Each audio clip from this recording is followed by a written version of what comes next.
Thanks. Thanks for coming on this blustery night. This project has grown out of that inspiration to have a bigger art reality around this town and right through our whole area. And here we are. This has taken 8 months, and I certainly never knew I was going to do it in December. Never had a clue. And so this has all grown since December.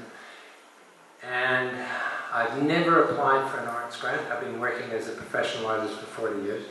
Never applied for an arts grant, and I actually got one based on this. So I feel so fortunate for not only myself, but all of us, everybody who's going to take part in this. In my mind, this is a community collaborative project. Okay? It's as equally mine as it is yours. Everyone who takes part in this project is going to create a sculpture. They're all going to kind of look like that. It's really very significant work. But yeah, I've still, to this date, never found anyone else doing this on the planet. Now, this started because of what I did to get a piece into Sculptures by the Sea, which is over at Pibbs, and how the whole carbon element came into my work.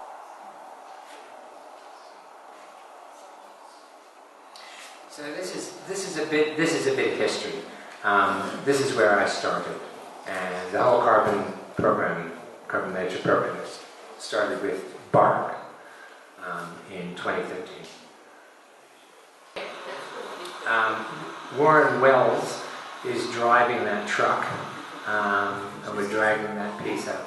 So this is the beginning of Ashes to Ashes.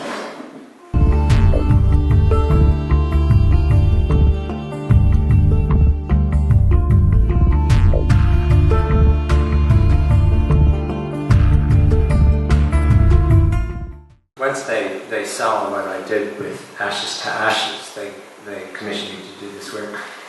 The Understory project is kind of like a love letter from the local people to people who visit this place, so they understand why we love the place in which we live. And so having Northcliffe faces and Northcliffe figures present, it really is a personal connection. It's very intimate. So I think the project makes the walk trail experience more intimate. It's going to be interesting as the tree grows up and around you. Well, you just fit. You were just... I'm being born out of that tree, man. I'm Gwen, and I'm a yoga teacher in Northcliffe. I think that there is a lot of emphasis on identity. And looking at Kim's work and be part of it, he has actually created consciousness in my eyes. He has taken the identity, the ego, the Gwen out of this body and actually created a form which is, it feels like pure consciousness. I like the idea of watchfulness, that the figures are watching. They're watching over the park, they're watching over the community, they're watching over the people who are watching them. So it's this idea of looking and sharing and connecting. Yeah, so it's sentinel, that there are protectors of the forest that look over to care for the forest, to connect to the forest, conserve it for now and for the future generations. I mean, that was my studio for 8 months. It was really interesting working here. The one thing that's happened to me out of this whole process is coming to think about carbon and what it actually means. We don't think about carbon. We're all carbon. Everything's carbon. But it's one of the last things.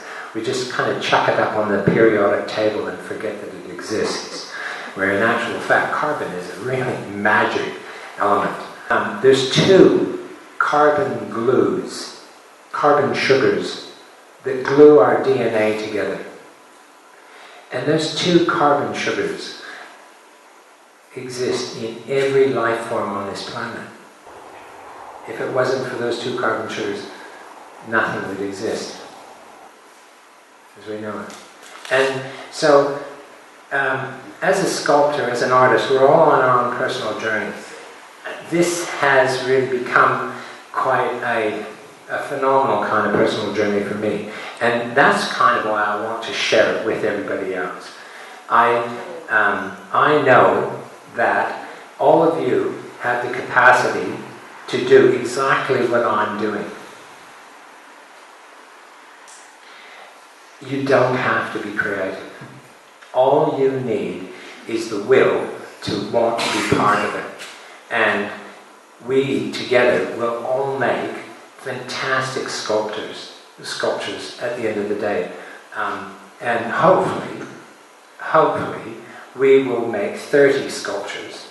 We need to, I would like to think that we can get 60 people on board in teams of 2.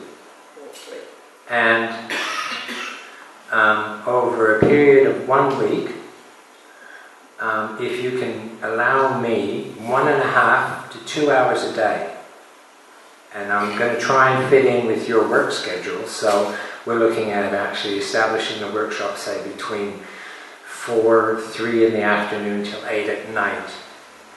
And if you can give me 1.5 to 2 hours a day, that's basically how long it takes for each session. And then we have to wait for the glue to dry. But in 6 days, you will end up with a piece of sculpture that should be 95% finished. The final sanding on the skin will be the only thing that's left to do. And you can do that in your own time. But that'll be it. And it'll be ready to go in the ground. And I don't want to exaggerate how simple this is. It's that easy. The grant that I received was enough to run this workshop, which is going to last for a month almost. And the other side of this entire project is actually putting it somewhere. So I've put plans in for where I'd like to see a garden created with these works. It's on the south side of the bridge, at the intersection to Nana. There's a large steel sculpture just there. There's a large piece of land underneath this land, which would be perfect for this work visually. You can see it coming in from Manjimup, you can see it coming in from Nana, you can see it actually, I think you'll be able to see it as you're coming across the bridge. Then I'm going to go for corporate sponsorship to build the garden. We're going to bring in truckloads of rock, big rocks. And then the other side of this is finding and collecting those wonderful giant grey ghosts that haven't been burned up, burned in the last fire or whatever, and massive great stumps. I want to somehow get enough timber in there to preserve it, hopefully for the future, and educate people into what the forests, how big they were pre-European colonization. And so you'll almost get lost in amongst all these massive rocks and huge bits of tree. And then plant natives in through that, and hopefully creating like a friends of the Carbonature Sculpture Garden who want to, play with plants and actually be part of it. So the concept of the ongoing community collaboration continues.